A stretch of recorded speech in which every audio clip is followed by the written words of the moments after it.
Assalamu Alaykum wa rahmatullah. Welcome, viewers. Mic'd up, episode 2. Just before we get started, I want to get the formalities out the way. Thank you for tuning in. You're tuning in on Mic'd Up 416 on YouTube. Hit the like and subscribe button. Also, don't forget to hit the bell icon so you will be notified for upcoming podcast episodes and you'll be intact. Don't forget to comment. Comment helps us with obviously bettering our podcast for the viewers. So we appreciate the love from the first episode. It's been amazing to finally come back to the podcast. So we appreciate all the love and support. We're live in Haramain Studios. This is a new look for us. So we want to shout out to Haramain TV, run by Asif Dana. So if you're not subscribed to Haramain TV, you can follow them on Instagram, haramain.tv. And so please make sure you go show some love to Haramain TV as well. And if you have IPTV at home, just make sure that you have Haramain TV on your local IPTV boxes. If not, contact your IPTV providers and make sure you have that for all true Islamic content. Haramain TV is the channel to be at. Also on Facebook, Haramain TV. Please make sure that you go out and follow. So once again, shout out to Haramain TV for hosting Mic'd Up this season. Season 3, it's good to be back. The first episode was just a intro to where we were and what we've been doing. But this is officially the first topic that we're going to talk about. So before we begin the topic and the formalities out of the way, I want to introduce our guests back by popular demand and a new face on our podcast. Over to my right, my elder brother, Shaykh Aamer. And we have Sidi, Zuhair, Raza, Qadir. Assalamu Alaykum wa rahmatullah. Wa alaykum assalam wa rahmatullah. Jazakallah, brothers, for coming. It's a pleasure to have the both of you on the panel today on this episode. So thank you very much for coming. It's a pleasure always. Thank you very khair. much, Zuhair, for coming. Jazakumullah khair. It's an honor.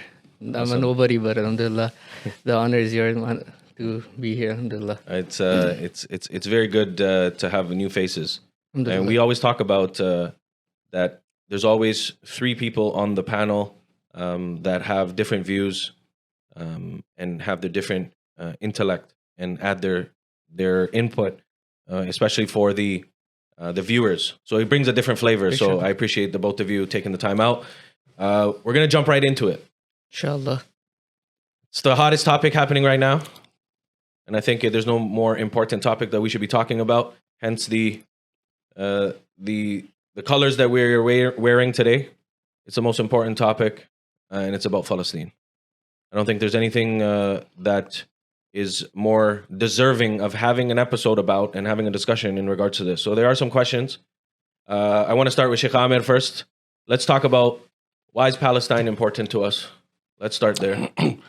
Bismillah ar-Rahman ar-Rahim. As we know, Palestine is very historical for us as well. It is a place, is a markaz for Islam.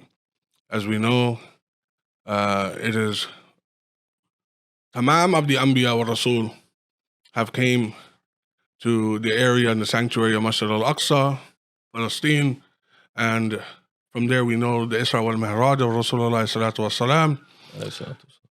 And of course, we've seen, and this gives evidence that all of the Anbiya wa Rasul were there at present, 124,000, Qamar Pesh. We're reading namaz behind Rasulullah sallallahu alaihi wasallam. So this place where the Nabi sallallahu alaihi wasallam and of the tamam of the Anbiya wa Rasul are, that place is holy for the Muslims. And it becomes holy for the Muslims. And is a sanctuary for the Muslims. Is it safe to say that, because people have a misconception, and they say that, for example, Sayyidina Isa, Jesus, peace be upon him, he was a Jew. Or Sayyidina Musa was a Jew. Zuhair bhai, it's that important to us. Sure. Is it because that the prophets were different religions? I wouldn't say I would say so because for us it's more of it's more of an Islamic cause as well as it is for a moral cause, and like the humanity itself, human care, like people are being oppressed. But for us as Muslims, it's even more than that, because that's where all the Anbiya alayhi salatu But wasalam. we don't want to consider it like they're Jews. We won't. That's not the correct terminology. Yeah, let's that's get why I that wanna cleared clear. up first. The correct terminology would be that they're from the Bani Israel, and we should say this: where the word term Jew is actually an English word that is from the Aramaic language, from Judah, or that area of, or Yahuda, I should say, and but that doesn't mean that Isa alayhi salam is termed as a Jew. It would have been the correct terminology of them, as mentioned in the Quran, of Bani Israel. Correct. And the area of some of the Anbiya wa Rasul that from the Bani Israel is from the area of Yahuda.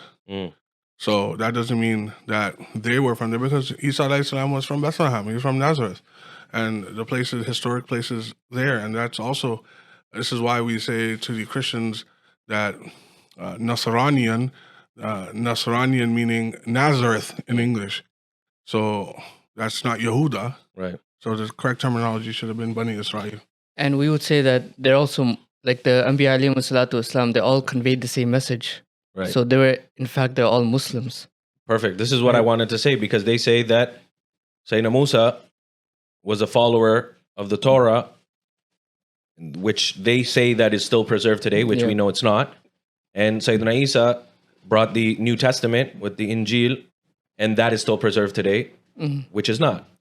So they say that they were different religions. So why do you guys care about them the way that you do? So what do you mean? Like we don't care about them, or we shouldn't care about them? It's not about you don't care or we don't care. Firstly, Islam preserves humanity. That's one thing. Even if they were, Mazallah, different religions, just as of the indigenous people of this country, right, they're not Muslim, but we are in solidarity with the indigenous people. 100%. Islam is here to promote peace, and Islam promotes tolerance, and we are against zulm and oppression and aggression towards anyone. So to that, I would say, with them being Muslims, it's in the Quran, stated already. And the call of Ibrahim alayhi salam, it's stated inside the Quran that he was not a Jew and he was not a Christian, but he was a servant of Allah subhanahu wa ta'ala. Right. So I want to, obviously there's a lot been going on in regards to Gaza, especially Gaza. But I want to touch base on that a little bit after. What I want to get to is, why is Palestine important to Muslims? It's not just a Palestinian thing. Palestine is important to Muslims because of what? Palestine is important to Muslims because, as we answered this already, it's an Islamic right. Firstly, because it was where the first Qibla was for the Muslims. That's very important for us. And secondly, we also preserve the Qibla. And right now, the Qibla of the Muslims, say the Kaaba, which is now the holy sanctuary for the Muslims, but we don't forget about the first Qibla. We don't forget about the people of Palestine. Right. And we don't care. We're going to not stop caring about Islamic historical places in sanctuary. Just what Muslims do. We preserve our historical places. And not even this, humanitarian is being destroyed here. Right. It doesn't matter of which religion that you are. The Palestinians, khusus the Muslims, and the Christians, and if there's other religions in Palestine, there's a genocide that is occurring, and the world is silent. This is why we care. Right. So I want to get into the genocide in a second. For the people who don't know, because a lot of people, this topic is going to go out viral because we're talking about Palestine. Does the Quran talk about Palestine? Quran speaks about Palestine. It was the hijrah of Hazrat Ibrahim alayhi salam to where? After the battle of Nimrod, it was told to Ibrahim alayhi salam to go to the Holy Land. To go to the Holy Lands, the hijrah of where? Palestine. Right. And that's where it is. And also many places, Hazrat Isa alayhi salam's holy birth Right. is in Palestine. Right. Hazrat Yaqub alayhi salam is in Palestine. He Right. was born in Palestine. Right. That area again of Yehuda Mhm. is in Palestine. Right. Right. So Allah even explains those people and calls those people who are disbelieved the term Yehuda. The Yehuda is one, Yahud, and Bani Israel. So Right. it's two differentiation here. Right. Allah is explicitly saying that disbelievers that became Yehudi, and the Bani Israel, which were Muslims. Right. So it's mentioned inside the Quran. Also, obviously, the famous one you just touched on just before this this point was the Al-Isra wal-Miraj, and Masjid al-Aqsa specifically was Of mentioned. course. And then indirectly, it was mentioned also with Isharatun Nas, Watini wa Zaytun. Is also was also mentioned in the Quran. But for those people who didn't know, so I want to get right into it. And then not even that, like Musa alayhi salam, and this is the thing with the our Jewish viewers who are listening, and we need to understand this clearly. This is from the Torah, and this is mentioned inside the Quran, that when Musa alayhi salam tried to do hijrah from Egypt, and it was told, and it was commanded inside the Quran, which take your people and go to where? To the Holy Land of Palestine. But they were scared to go. And when they were scared to go, they seen the people already, the inhabitants of Palestine. And they were scared to do war. They were scared to go inside in that holy place. Right. So because of even Musa alayhi salam and his qawm being expelled from the lands that they were from and trying to go into Palestine, they were not allowed to go to Palestine at that period of time of Musa alayhi salam. And because of the qawm of Palestine, of the qawm of the Bani Israel, because of what they have done that angered Allah subhanahu wa ta'ala, even Musa alayhi salam could not go into Palestine. And he is not buried in Palestine. Inshallah. And then your first point where you mentioned, Omar Bhai, was regarding, we only believe, it's only for the Muslims, or the Muslims, we don't believe in the Torah, we don't believe in the Injil, we don't believe. But a simple rebuttal to that is one of the famous kalimas, Amantu billahi wa malaikati wa kutubihi wa rusuli. We believe in all of them. I think the Muslims, it's a fact, the Muslims preserve the previous Anbiya, the previous prophets and the messengers of Allah subhanahu wa ta'ala more than anyone else, more than the Christians, more than the Jews. We see that today prominent with the LGBTQ, the alphabet community and all of them. And we see that going on. It's But the in Muslims Zururiyat or Deen as well. It's in the Zururiyat. Exactly. When you're a Muslim, you have to believe in the Tamam of the Anbiya Exactly. Rasul to become a Muslim. Right. So I want to Meaning start all the prophets were from that time, from the Bani Israel. 100%. So let's talk about the early stages after the time of the Prophet alayhi salatu wasalam, the Prophet Muhammad, peace be upon him. Who is under the control of Palestine after the demise of the Prophet alayhi salatu wasalam, before the great Caliph went inside? So no, when we look at the reign of Hazrat Omar al-Khattab radiallahu ta'ala, and I think which we are speaking about after the Khilafah, the Khulafa Rashidin, after the Khulafa Rashidin, many conquerors came after this. And then going into, in this era, which we can speak about, is the Sultanate of the Ottoman Empire. Yep. And then we've seen from the Ottoman Empire, okay, let's go one era before them, Hazrat Salahuddin Ayyubi rahmatullah. So Muslims have always had fikr and contemplation of Palestine.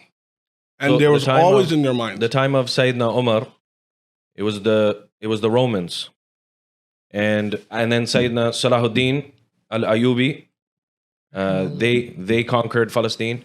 So this is what I wanted to talk about. How did Sayyidina Omar run Palestine? Sayyidina Umar al-Khattab radiallahu ta'ala an was one of the greatest rulers after Nabi Rasulullah salatu wasalam and his successor, Khalifatul Rasul Abu Bakr as-Siddiq radiallahu ta'ala an. Why? Because of the Sharia.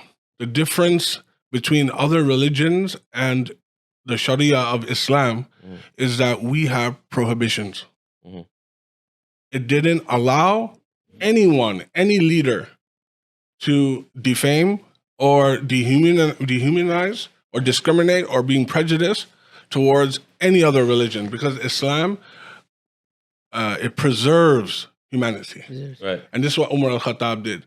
When Christians had rights under Umar al-Khattab, Yahudis were, the Jews had rights under Umar al-Khattab. And it's stated, and the rabbis who were the Orthodox rabbis even say this too. Right. That it was from the Islamic time and the era that when Jews actually had rights. When Romans were there, when they were allowed to worship. They were allowed to worship Christians and Jews. When? In the time of Sayyidina Omar? Of course. And in the time Christians, actually, it's a tradition up till now. You can ask any Palestinian Christian when the time of Easter happens, the Muslim imams, they will open the doors to the Christian church on that day, because that tradition is from Umar al-Khattab radiallahu ta'ala up till now, to show and signify that the peaceful treaty between that clause between Umar al-Khattab and Muslims and the Christians, that they were allowed to pray in their holy places, the Christians, their churches, or their places of worship. Right. And then you also have the preservation of life, like Shaykh Aamer was talking about, that Sayyidina Umar radiallahu anhu, he let them all live. And I think according to history as well, we can fact check this, that the Jews, the most prosperous time the Jews lived was at the time when they were under the Islamic rule as well.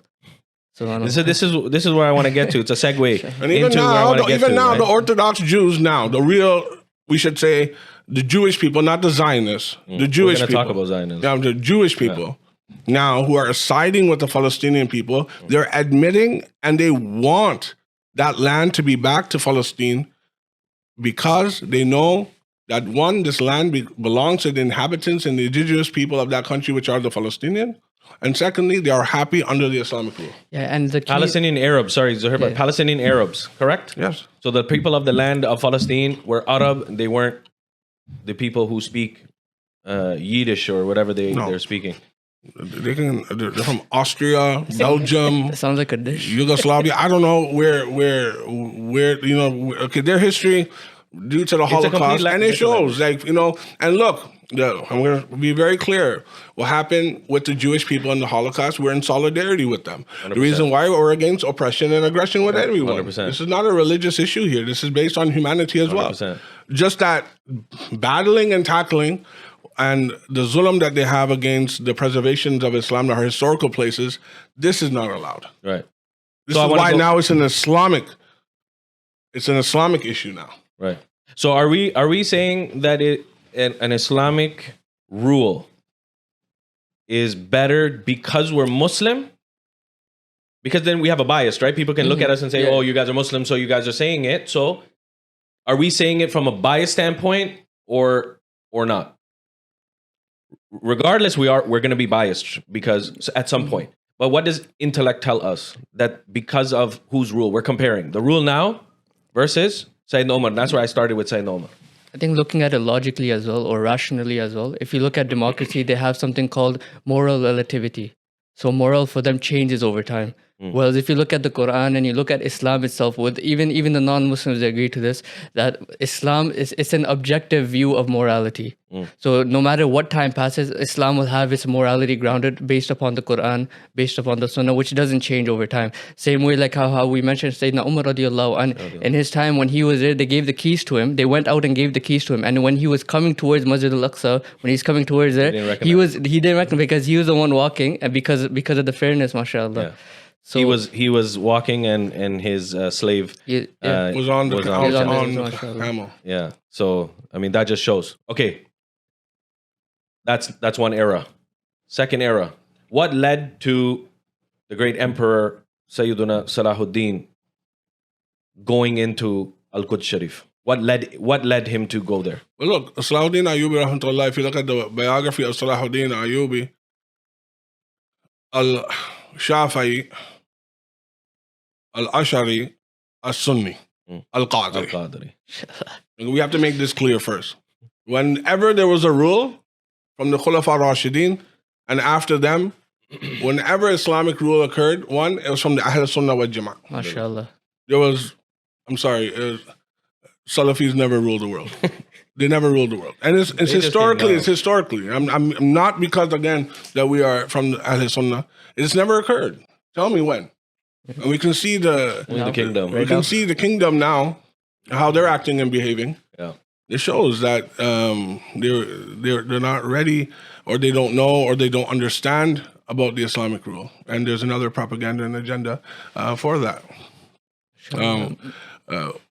What was the other part, Zuhair, that I just mentioned?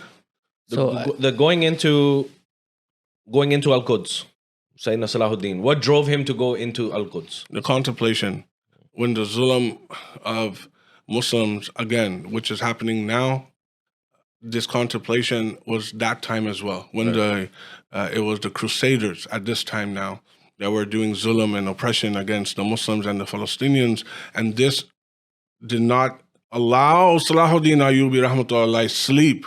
It did not allow him to eat. It did not allow him to do anything. This was on his mind.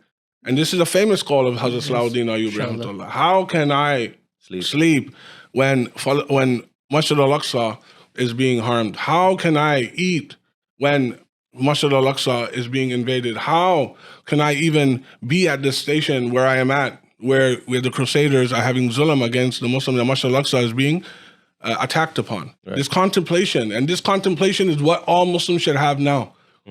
Regards to the boycotts that we're doing, regards to the demonstrations that we are, this contemplation of Salahuddin Ayyubi, and we pray that amongst the Ummah, another Salahuddin comes, another Salahuddin Ayyubi comes, and it will come. Inshallah. And it's going to come. And this is what they're terrified about. And that is called? Mahdi. No. Intellectual intifada. The Khilafah. That's what it was. Whenever the eras came, it came with the Khilafah. Inshallah. Islamic rule. And this is what we're awaiting for. When Sayyidina Salahuddin conquered Al-Quds, how was the rule of Sayyidina Salahuddin? Same as the predecessors. The same as his mentors, Sayyidina Omar al-Khattab radiallahu ta'ala. Same as how Usman ibn Affan radiallahu ta'ala went all across of the Middle East. And that tradition, Salahuddin Ayyub rahmatullah, because we are the people of tradition. We are not the people of innovation. We're not the people of aggression. We're not the people of extremism. We're the people of suluh and adab and according to the Sharia. Right. And this is what occurred with Hazrat Salahuddin. Well. Justice as well. Because justice is, like, for example, we see, like, for example, the leaders today, can you take any of them into account? No. You can't take them to law, you can't take them to court. But back in the day, we hear stories and we have like narrations where there's the layman people taking Sayyidina Umar radiallahu anhu to account. Yeah. Even we know the story of Sayyidina Ali radiallahu anhu as well. Yeah. So like the access to the leader itself, that's also one of the reasons why Islam, like you said, and if you look at it in an objective point of view, why Islam is a true, like the caliphate is a true way of life, is the most just way of life as well. Because you can, there's transparency. Right now, we don't know, we can't go to the Prime Minister, we can't go to them and talk to them. We'll have to go through so many like steps and levels. That's even if you're lucky. That's even if you're lucky. Yeah. So at the time of the rule of Sayyidina Salahuddin, I'm gonna ask the same question, is how was the rule amongst the non-Muslims? How were they living, worship, given rights during the time of Sayyidina Salahuddin? No, they had rights. We explained this already. Jews were the most happiest when Salahuddin Ayyubi rahmatullah returned with the Sharia, and the rights were given again to the Jewish people and Christians again. And the Crusaders even admitted, they admitted that the rule of Salahuddin Ayyub rahmatullah alayh was better than what the Crusaders were doing. And this is historically. What did the Crusaders do? It's the same thing what they have done all over the world. What they have done to the indigenous people and aboriginals all over when they colonized Australia. Look what they have done. Did the Muslims enslave people in Africa? Did they enslave and cut off hands and feet of the people of Angola in Africa when they invaded, like the Germans did? Right. Did Muslims put through a Holocaust to Jewish people? No. Muslims have never done this, ever. And when they did rule, it was amongst, according to the Sharia, where peace and tranquility was again ordained. I think it's misinformation, right? When people say, "Oh, the Muslims are going to invade, the Muslims are going to do this, they're going to do that," but they look at it from the point of how like the Westernized they invaded. So we talk about slavery, example, for instance, we look at the slavery that the Westerners did versus the slavery when it was permissible in Islam as well. The slave in Islam, they get the same rights as the one who owns the slave. They get to eat the same food. They have to wear the same clothes. They have to do all of these rights. And then versus the slaves, like Shaykh Aamer was talking about, the slaves that these guys had, like their hands were cut off, they were chained, and they were given next to peanuts for the payment. Right. So I think the comparison itself, I think, is flawed as well, because they don't know like they don't read into the actual Islamic caliphate. They don't read on how Islam judges people. They don't read on how Islam, for example, if you look at Israel, the biggest number is 100-1. And one of the arguments that we can take on this is like they have to kill 100 civilians to get one, they call it Hamas terrorist. Yeah. Right. So in all, they say there is simple math. There's 3,000 Hamas people. So that means 3 million people have to die. They have to die. And in order to get rid of Hamas. Exactly. Right? Not even one Hamas leader has died yet. Not even one. We're gonna get to current affairs in a second. I'm building up to, and I'm sure you can attest to what I'm waiting to see one Hamas leader come out yet. I'm waiting, but then poor children are dying, and our brothers and sisters are being humiliated, and women are on the street. They have no husbands. Yeah, we're gonna get to current affairs. We're gonna get to current affairs, but yet we don't see no Hamas leader pop up yet. Let's talk about now the next rule. The next rule, obviously, is the Sultanate from the Caliphate of the Ottoman Empire. How was their rule? Because history tells us it's almost 400 years of the Caliphate. So how was the rule of them in Al-Quds? No, Omar, this question is going to keep going and going. No, because I'm going to tell you why. I'm going to tell you why. Because there's a false narrative that says that the Arabs of Palestine, wanted out of the Caliphate of the Sultanate of Osmania. They were sold out. They were not. It's just like the propaganda that we have now. Yeah.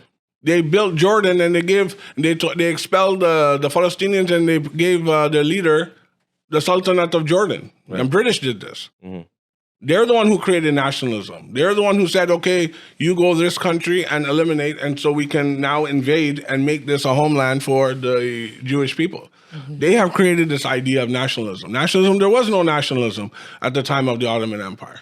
There was one rule, and Muslims had freedom, and not just in Palestine, everywhere. Yeah. You can't rule for 400 years and have oppression. And this is why there was no oppression. No, they went into Serbia the same way. But then look at the revenge, what the Serbians have done to the poor Bosnians. Yeah. And they put them through a genocide. And this is what their religion of Christianity, of extremism Christianity did. Islam never did this once. There was no genocide by Islamic rule? There was never a genocide by Islamic rule. Islam came with no force. In the Quran, it says Islam has no compulsion. Of course, there's no compulsion. There's no force upon anyone. Nabi Rasulullah Sallallahu Alaihi Wasallam never forced anyone. When Fatah Makkah occurred, when the pagans of that time, they said, "Oh Muhammad," and this is the call of Abu Sufyan before he became Muslim, "Oh, what are you going to do to us? What are you going to do to us?" And what was the call of Rasulullah Sallallahu Alaihi Wasallam from Hazrat Yusuf Alayhi Salam?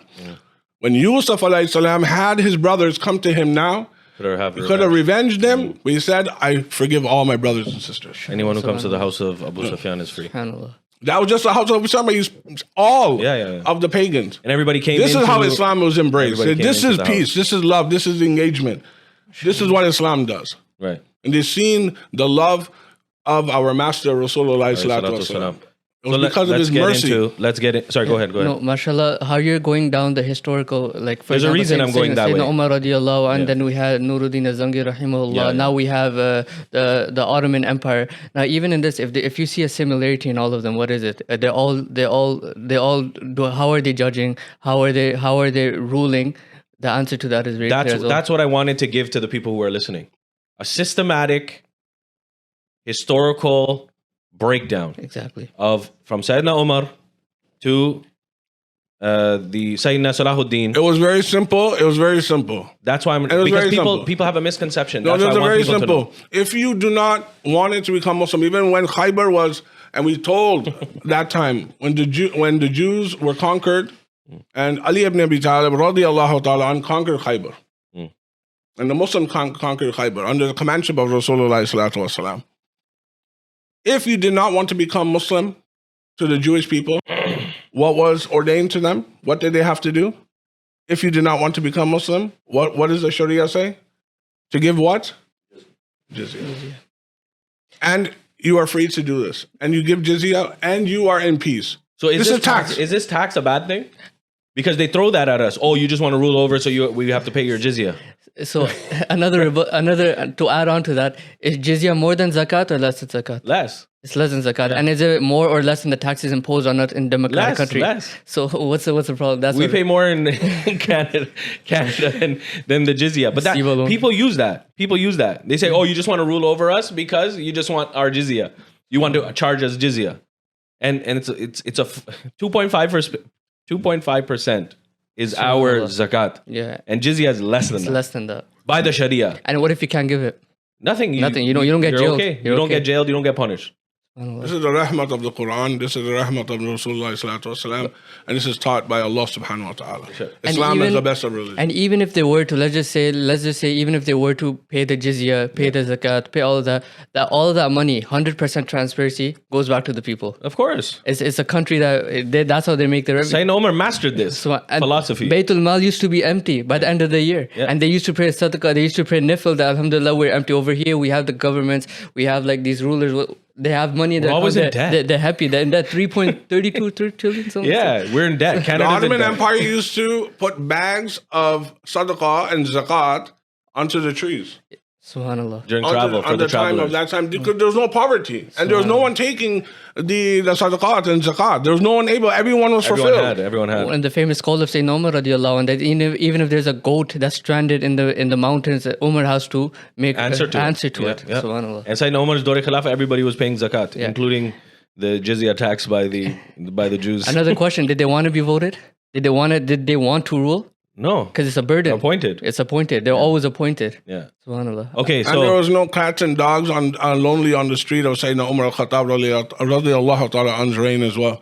So where are these nature lovers now? When Palestine and Gaza are being bombarded, where's these tree huggers now? Every tree is being destroyed. Every cat and dog is being destroyed. And animals are being destroyed. But we don't see these economical people come and, and Humanitarian. save the animals, for God's sake. You don't care about the human beings, where's but what the about the World dogs and the Wildlife Fund? cats, man? No, but it's true. Where's the World Wildlife Fund now? Exactly. They care about all these, what do you call it, extinct animals and stuff, and people are dying. There was not even one cat and dog that was hungry at the time of the Compared to the rules of- Khulafa Rashidin. compared This to is the- haq. I'm not, it's not even a joke. This is, I'm telling you, Yeah, logical hakikatan. facts. This is in Tariq Khulafa. Imam Suyuti does bayan about this. Compared to the rule of war in the Islam, if you look at the rule of war, you can't harm a tree. You can't. No harm elders, elderly, no elderly, no women, no children. and Yeah. the people who surrender, like You treat them better than you treat their family. Exactly. This is the call of Rasulullah alayhi salatu wasalam. So I want to go into, so we touched, so I'm pretty sure the viewers are understanding where we're going with this. So you understand systematically that without, I think it's ijma, unanimously decided and agreed upon that a Muslim rule is much greater than a non-Muslim rule when it comes to Palestine. For the world, but Palestine in particular, because that's what we're talking about. I want to take They you take half after of the the rule. rule. They took half of the rules already. They pick, even here in our country, half of the rule of how they deal with the country is from the Islamic rule anyways. All the tax system is from Nabi sallallahu alaihi wasallam anyways, what they use here. But what Baby they did, bonus and stuff, they yeah. oppressed us with this, Yeah. with the amount. We can't even pay our property tax in this country anymore. So- The wages kind of need to go high. So I want to go into, it's true, inflation and wages are still the same. But I want to get into now, because I don't want to run out. I want to get to what I wanted to get to today. So now the Ottoman Empire falls. And it's around the time of 1917. Mhm. And there's a spark. And I'll start the conversation there. There's a spark from an Austrian Jew. And he brings an ideology. Let's touch on that idea. What was that ideology? Listen, that ideology was to bring the atheist Zionist so-called Jewish people to have a homeland from the time of the Holocaust, when the people of Holocaust that were suffering, and not all of them, those people to be transferred to what we call the day of the land of Palestine now. Right. But again, I'll let Zuhair answer some of this. Some of it went wrong because they brought the ideology of Zionism. They brought immigration to Palestine, and Muslims are taking in these people welcomingly, because this is what Muslims do. This is what Arabs do. Exactly. This is what Islam teaches you. But here you are now taking over their land. And so this ideology from him was to bring Zionism and to take over their land. And Muslims now are resisting. Bernard Heinzman is his name, sorry to cut you off, but when you said the fall of Ottoman Empire, now people need to read upon this too. What was the reason for the fall of the Ottoman Empire? We don't claim all the rulers, everything that was done. We don't claim the Islamic rule as a utopia when it comes to the rulers. Now, when you come down to every reign has a start. It goes up, it comes down as well. Yeah. So the reason for that downfall as well was why? Because they left the Quran and the Sunnah as well. They left the objective morality and got into like their own desires and liberalism and all those isms. Yeah.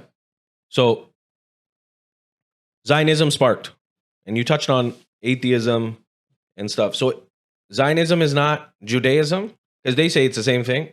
No, they're pretending to be Jews, but they're not Jewish people. Their name is Jewish, but they are not following Orthodoxy Judaism. Right. So what is the difference between Orthodox Jew and Zionist? It's a lifestyle. It's their religion, and it's two different type of things. You can ask the rabbis this. The Orthodox Jewish people are they're following a law, which is their kitab, and Zionists are following nationalism. That's interesting. So I'll tell you one thing. I forgot his name now, but the rabbi that we did the protest. Wise. Yeah, David Wise or Rabbi Wise. Rabbi Wise. He's from New York. Inshallah. He's an Orthodox Jew, and we went out to an occasion that was called Israel Day, and we went to go voice our opinions, and he was there, and he came, and he was on our side. Inshallah. And I learned from him an interesting fact, is that in the Torah, it says that when you are expelled from your homeland and God takes you away from it, that you are not to return and you need to flourish amongst the rest of the world. Meaning that when the Palestinians took you in, they did a favor upon you and let you live there. That is not our homeland. That is the belief of the Orthodox Jewish people, that in the Torah, and it says once you were banished, they were kicked out 3 times. They say in their Torah, 3 times they were kicked out, that they angered God and they were kicked out.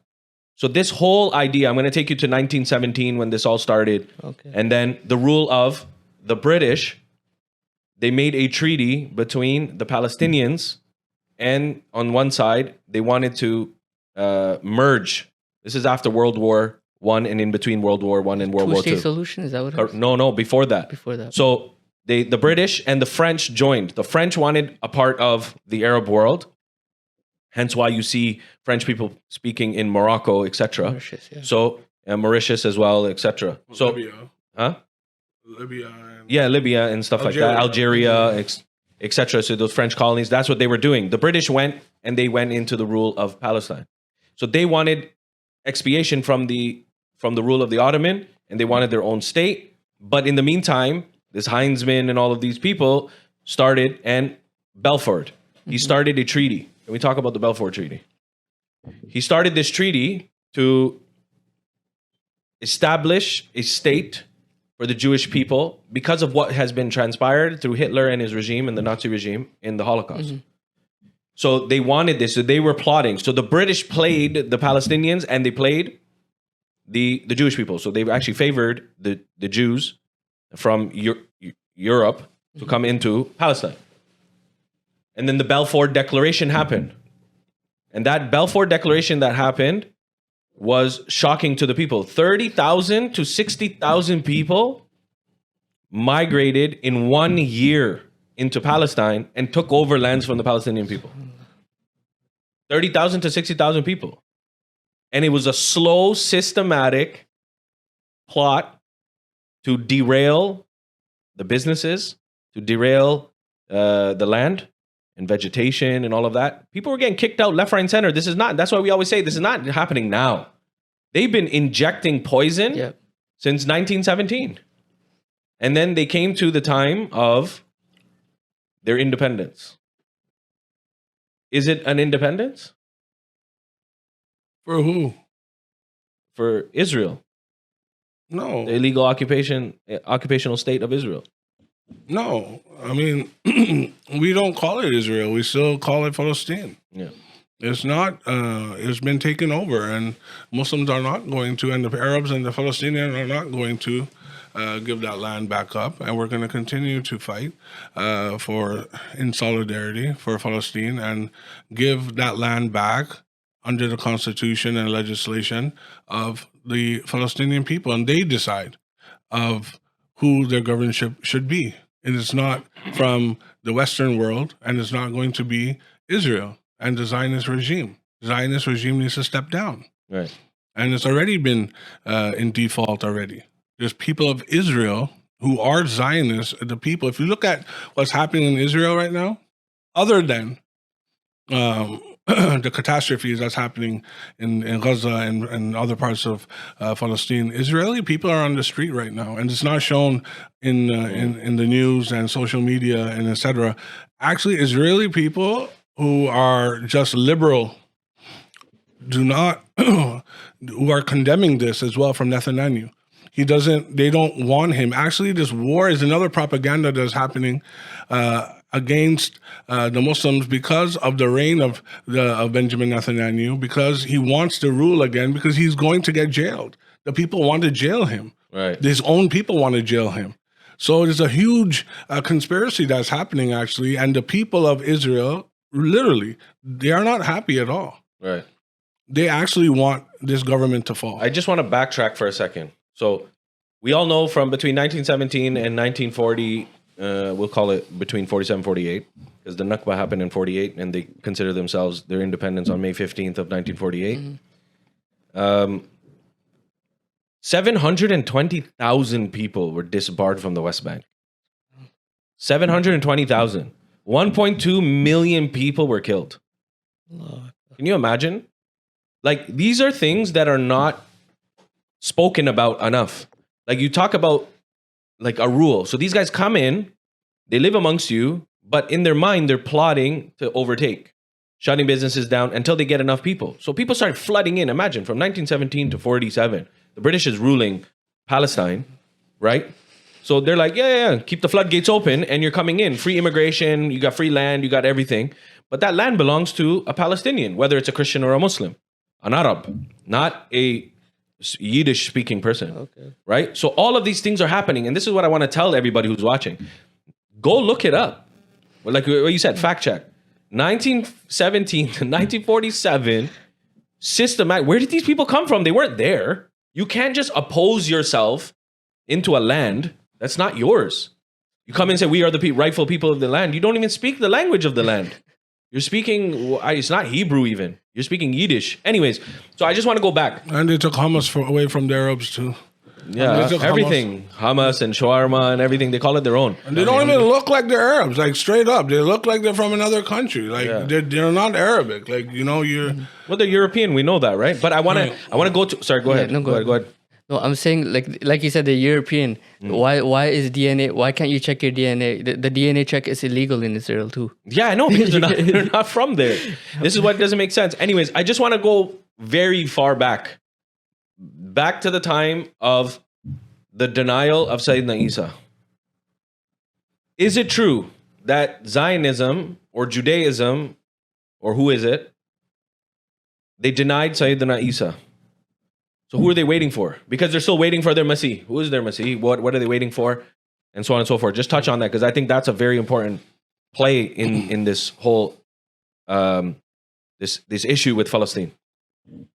No, see, look, as Nabi Isa alayhi salam at this time, what the the pagans who were in control of controlling of Palestine at that time, they had their own constitution. What they were actually saying to the rabbis, because they're holding the rabbis with them so they can control the people, and they were against Isa alayhi salam because he was the Sharia of, and he was the law, he was the prophet, and everyone's against Nabi Isa alayhi salam. They wanted actually to allow incest to occur. They wanted brothers and sisters to be married as well. And who are these people? And these were the pagans. Okay. And the Romans that From time that were Bani Israel. No, they were the Romans. Yeah. They were kings. Okay. Romans were still conquering at that time. The governorship, like according how the Romans played this game very well, they had the rabbis along their side, Okay. so they can pass these laws. Who was stopping them? Hazrat Yahya alayhi salam and Hazrat Isa alayhi salam. So this is the Sharia, and here you have false preachers, false rabbis that were with the government. So again, we have a government that is against the Sharia. Again, that was the Sharia of Hazrat Yahya alayhi salam and Hazrat Isa alayhi salam. Right. Just like how the world is now against the Sharia now, it was then that time too. And such things like incest wanted to be proposed, and this and this. They didn't allow, what was stopping them was Hazrat Isa alayhi salam, and they wanted to. Now, they already murdered Hazrat Yahya alayhi salam because of this. And now Isa alayhi salam is the prophet now and the ruler of the Bani Israel and the Islamic rule. And they wanted to crucify him. So Because it was blocking them. safe to say that the people, the Jews of that time, denied Sayyidina Isa. Yes, half of them were with Isa alayhi salam, and half of them were the followers of Hazrat Zakaria, and then they didn't want to believe in Hazrat Isa alayhi salam because they denounced Hazrat Maryam alayhi salam. And after this, a period of time when the followers of Hazrat Isa alayhi salam then that turned Christian belief, then that occurred. Right. And then this is where the fall of all of this occurred, where Christianity then developed with their belief, and then Bani Israel, the Yahud, went with their beliefs, and then this is how the split happened at that era. So Sayyidina Isa, safe to say, Zuhair bhai, safe to say Sayyidina Isa was sent to be the Masih. Yes, sir. And they denied him. Yep. So in their books, according to them, they're waiting for a Masih. But he came. You denied him. He will return. In our context, in our belief, Yep. he's going to return, and he wasn't crucified. Yep. وَمَا قَتَلُوهُ وَمَا صَلَبُوهُ. So he wasn't crucified, nor was he killed. So who are they waiting for? So from what I know, I think Shaykh Aamer and Shaykh Omar, you guys can correct me on this. They're waiting for the Antichrist, from what I know. Right, the Dajjal. And this is the Dajjalic era that we're living through right now. Dajjal means what? Deception, deceiving. So we're living in the time of deception. And inshallah, I know you're hosting another... We're going to get into that one. Deception, how shaitan deceives, and how shaitan uses deception as a tool. Right. And this is what we're living through. Even in this information, where we have a lot of data, but we don't know a lot of information. We have data confirming. That's why it says in the Quran, فَإِنْ جَاءَكُمْ فَاسِقٌ بِنَبَإٍ فَتَبَيَّنُوا أَن تُصِيبُوا قَوْمًا بِجَهَالَةٍ. So when a person comes who's known as a fasik, and he comes with you with information, with things, then verify it. And this is our job, to verify it as Muslims. So that's what I think, because what they're doing is deceiving people. Right. No, it's very good, but I just wanted you to just teaser, and that was beautiful. So that I think that is systematically a part of the plan. That's a plan to keep Israel as the state and take Palestine out of it. And you can see it's systematically just getting wiped out, and that's what they're trying to do, right? And it's a genocide. Now, fast forwarding, present day. This has been happening, the 1948 Nakba, and there was an uprising.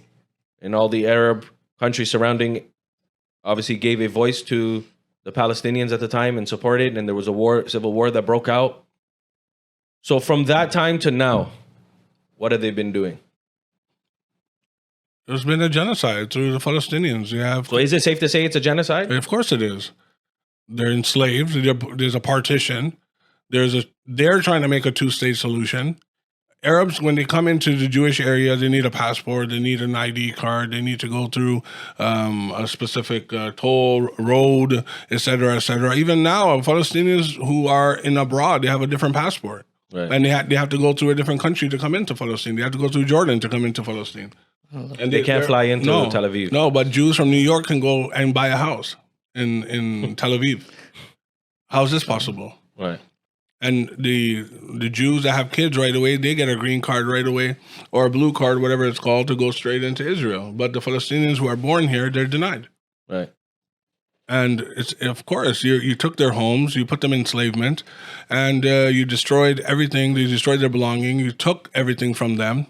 So unlawfully. genocide means... What was the definition of genocide? Yeah, genocide is when you target a specific race and you completely remove them systematically from the face of the land. Yeah, exactly. The Israeli government pays the Jews to visit Israel.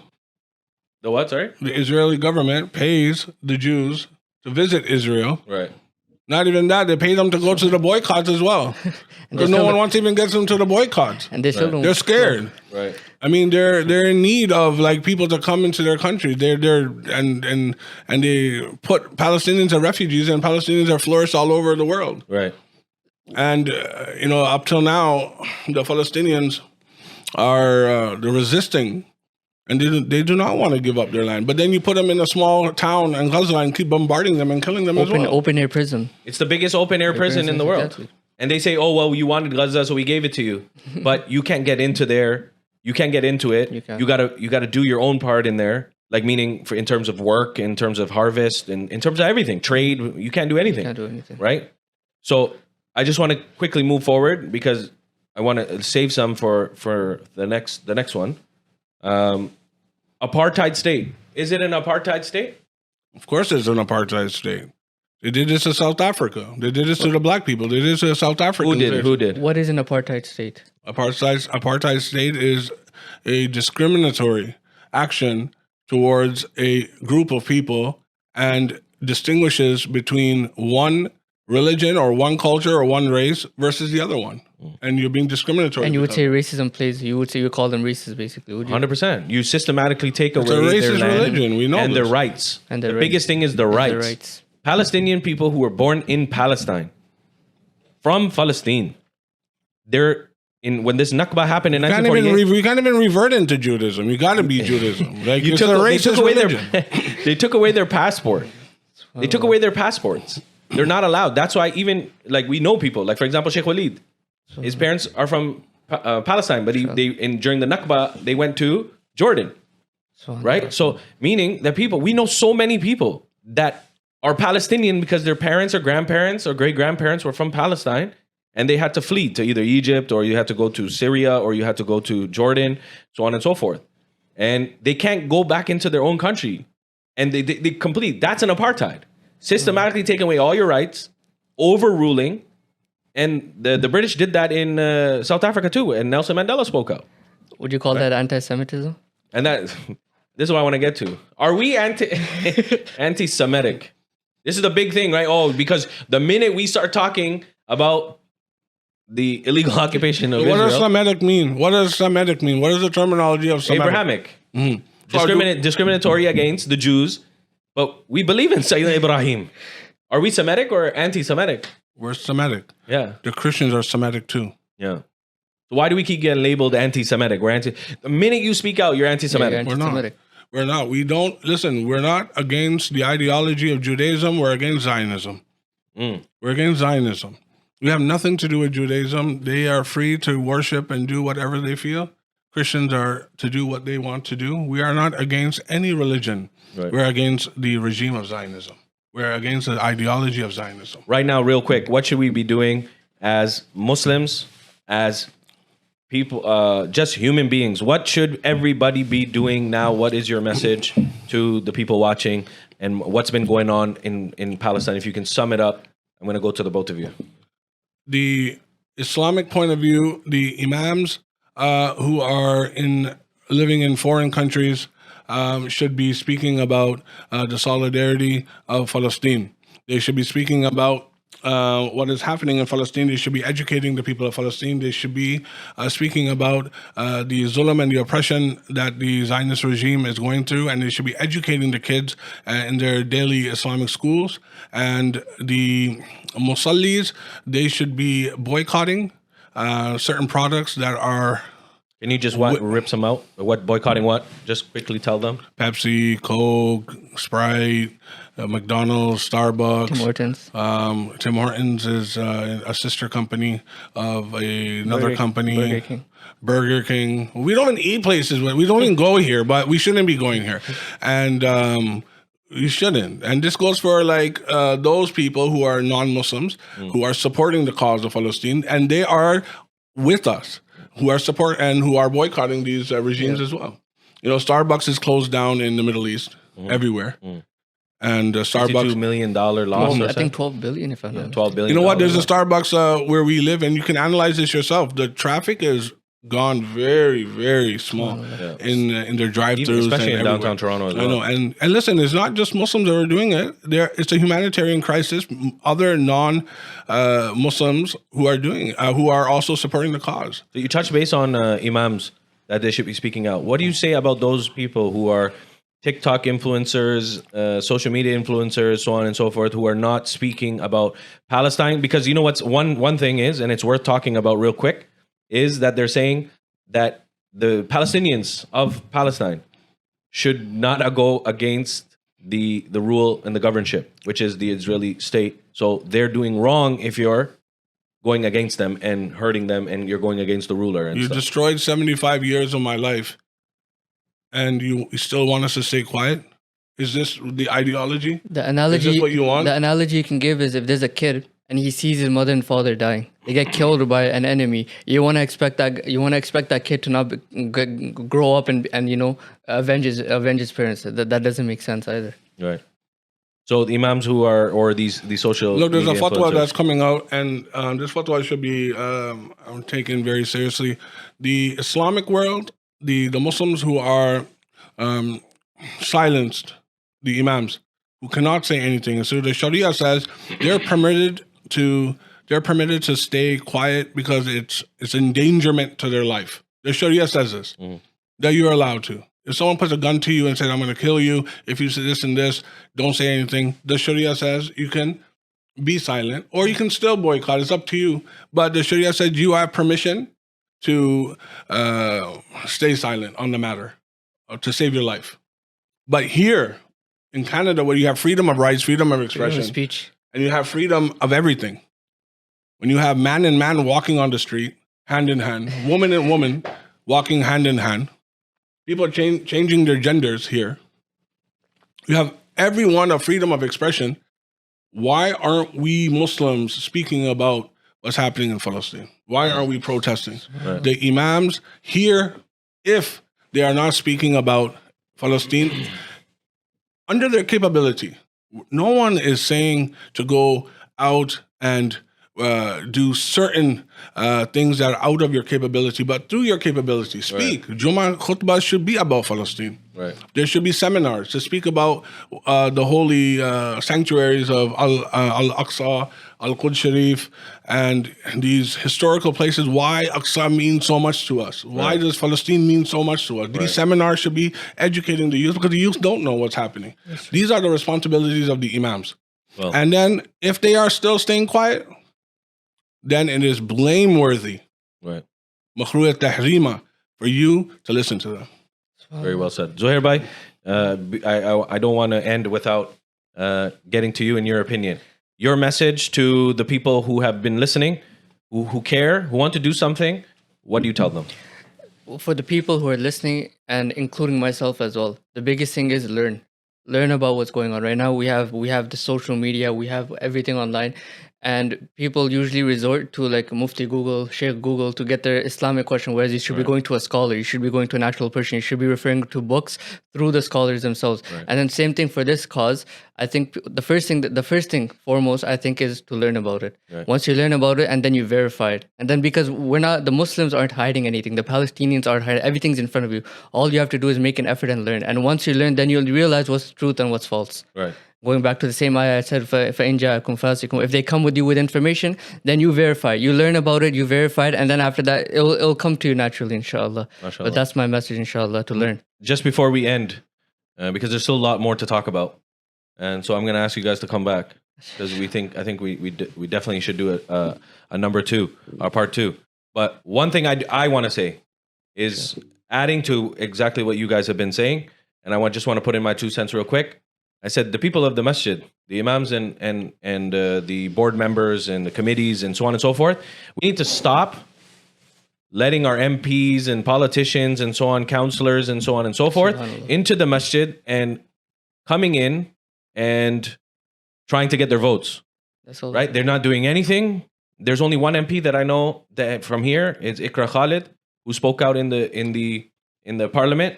But nobody else is doing anything. But when they want their votes and they want anything done, so on and so forth, they come into our masajids. And so I just want to touch base on that too, is that go to your local MP, put some pressure on them, demand a complete ceasefire. We don't want 4 days of ceasefire, because what happens on the 5th?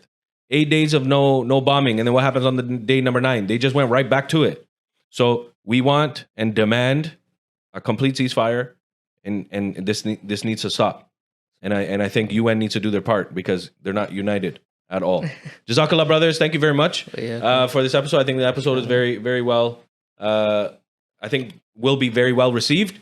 And I think you guys have done a fantastic job. So Jazakallah for both of you for coming. Thank you very much, Zuhair, for coming. And I think it was good. I think we should be doing a part 2. So if you have the time, maybe you can enlighten us again, inshallah. So, but I want you guys to come back, even other episodes and such. So, Jazakallah for the viewers for watching. This was episode 2 about Palestine, and we only saw fit that we talk about the thing that's bothering all Muslims the most right now, and that is obviously what is happening in Palestine. So, alhamdulillah, please make sure, just before we conclude, please make sure that you are subscribed to Mic'd Up 416 on YouTube. You can see us on Instagram as well. Like, comment, share, hit the bell icon. Send. This is also information, kind of like what Zuhair Bhai was saying. Is pass out this message, right? And it's important to gain knowledge, and so give this message out to everybody else. Share it with your friends and family. Make sure they listen. Hit the comment as well. Tell us how we're doing. Tell us what you want to hear. Tell us what you want to talk about. We got a lot in the comment box to bring Shaykh Aamer back. Environmental people need to just come back and help the animals of Palestine. If you don't want to at least help the people, help the animals, for God's sake. Right. And so I just want to conclude. Make sure that Haramain TV, you are subscribed to it on Facebook, you liked it, and hit the bell icon on YouTube. And please make sure that you are following Haramain TV on all. There are no trees in Gaza. There are no trees left in Palestine now. You destroyed everything. We're still waiting for the economical people who follow David Suzuki to say, at least speak about the environment of Palestine. And Haramain TV from your providers, from your IPTV providers. It's a pleasure and an honor for Asif Bhai to have us here in Haramain TV studios. So until next time, Assalamu Alaykum.